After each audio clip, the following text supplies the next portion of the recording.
I hope everyone enjoyed their holiday. We have a great interview with Andrew Schultz coming up. We just got back from New York City. We went to New York for a few days to see my parents, to surprise both of my parents, to do a socially distanced, truncated holiday, which is really the way I want to do them from now on. 10 minutes socially distanced. You're alive, I'm alive. Okay, cool, bye. We're out of there. I surprised my mother, who's in a mental institution, by the way.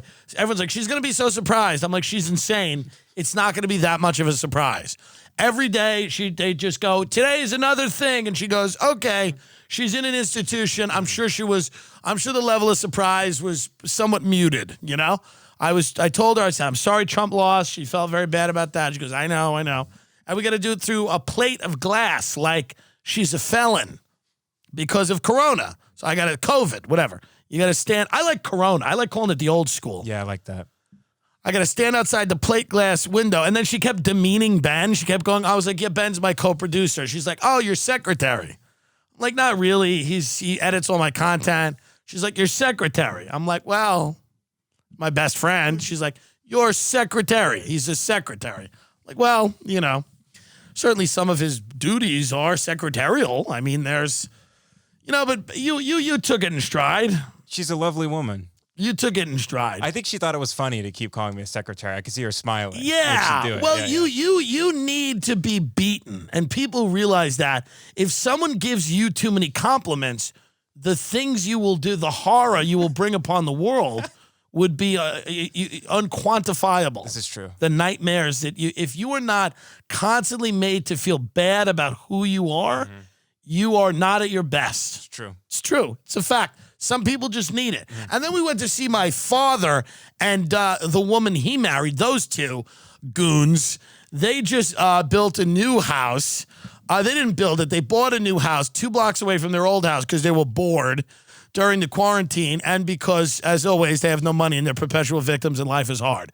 So they bought a new house that's big, not as big as my house. That doesn't matter. It does. And they're living there now in a lovely, idyllic kind of town. You know, we go there, we surprise my father. And, you know, the first thing he says, he looks at me, he goes, you know, it's so nice here. He goes, during the summer, the kids all throw water balloons at the fire trucks on the 4th of July. He goes, it's real Americana. I'm like, oh, that's nice. Why didn't we live here when I was growing up? Why didn't you give a fuck about that? I was growing up doing cocaine at 13 years old in my best friend's house, whose mother was a prostitute, and we were doing blow. Where was your care about Americana back then? Where was Santa Claus in the fire truck back then? You didn't give a shit. Now you care that you're 70 and you have no children. Him and his chick, their kids are gone.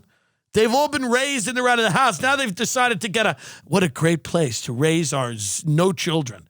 What a great place to raise our dogs. Our dogs. And then my stepmother, who we've had issues, but I mean, we're fine, you know. I have no issue with anybody, but she likes to dig. Yeah. She digs. And many of you know this because you have family members that do this. They give a compliment, which is actually the worst thing you've ever heard. They give you a compliment and then follow it up with the meanest someone can be to you. They try to find your weaknesses, isolate them, and then attack, which is what the woman does. Yes. She started with me. She goes, oh, you got a nice big house. I said, yeah. She goes, are you all alone there? She doesn't even ask like that. She goes like this. She goes, first, she goes, so does Ben live with you? I'm like, no, Ben lives with his wife. And she goes, oh, so you're alone in the house? I'm like, yeah, I'm alone. She goes, does it get lonely there? And I'm like, no, it's fine. I like it. I live alone. A lot of people live alone. It's not a big deal, but she's just going, she's digging in. And then she goes at him. She goes, so you work with him? She goes, how did you meet? And he goes, why was a comedian in LA? She goes, oh, so you used to do comedy. She goes, so you don't really do comedy anymore. And Ben's like, no. And my dad's like, well, he works with Tim and they do this whole thing. And she goes, oh, so you don't do your own comedy anymore? Like, again, just trying to needle. Yeah. And then it starts to work on him. He starts to get like sad. Mm-hmm. He goes, I'm just a laugh track. That's all I do. And I'm like, God damn it. No, don't let her do this. And she starts talking about her own daughter. She goes, my daughter lives in a small apartment and doesn't have any friends. She goes, the law firm's keeping her very busy, but she doesn't have any friends because she hasn't lived in Long Island in a decade. And the only joy in her life is when me and your father take her out for dinner. I'm like, well, I'm sure that's not true. I'm sure that's completely untrue. And if she's having such a hard time of it in life, why are you telling me this? God, keep it in. But she likes that. She likes to spread horror. She does. Yes. I mean, that's just what it is. And poor little Ben was like, I'm like, Ben runs our company. Ben does everything. And Ben was just like, I'm just a laugh track. I'm just a laugh track. That's all I do. And I'm just like, work. You could tell she doesn't work on me. I don't care. I go, yeah, I like being alone. And then we start telling her about Patreon and all the money that we make and everything. Just because I would never do that. But the way I only behaved in that manner because it angered her. Yeah. It angers them when I talk about money. That angers them, right? But we were in and out of there, 10 minutes? Yeah, 10 minutes. Both of us thoroughly insulted.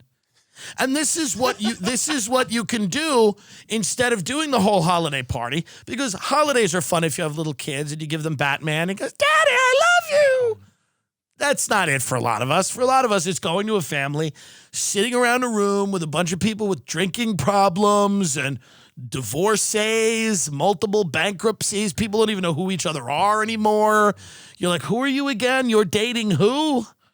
Your Uncle fucking Rick's girlfriend? You've been seeing each other how long? Like, no one knows each other. It's like, it's also, I'm a divorced family, so I don't even know the uncle whose girlfriend this is. Mm-hmm. Like, I'm Sharon. I date Steve. Who's Steve? What are we all doing here? It's a waste of our time. Everybody's like, we're all like somehow, this is this odd configuration of human beings in a divorced family where people have several marriages and different children. Have you ever been at these holiday parties where like the kids come in like after they were with their other family? This is true. It's like the saddest thing. It's like, and now the kids are back from dad's, and the kids run in all manic, and they have to start, like, they fling their jackets off, and then they grab their presents, and then they're like, I'm enjoying my second Christmas with this other family I really don't know. It's so weird. And then they introduce the kids to you, and you're like, hey, whatever their names are, Hey, Ralph. No one's named Ralph, but you know what I mean. There's too many of their real names for me to use, even though I do talk about, I don't know why I'm shielding the children, but I feel like it just makes sense.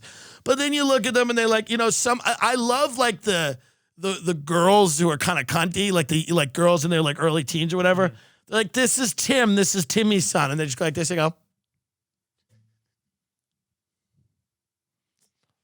and I'm like, yeah, Merry Christmas. I don't know why I'm here. Merry Christmas. I hate this. It's such the Christmases have just gotten tragic. And then people you barely know hand you garbage gifts. They hand you shit gifts. My stepmother's father once gave me a hard drive. I'm like, what is this? The Zapruder film?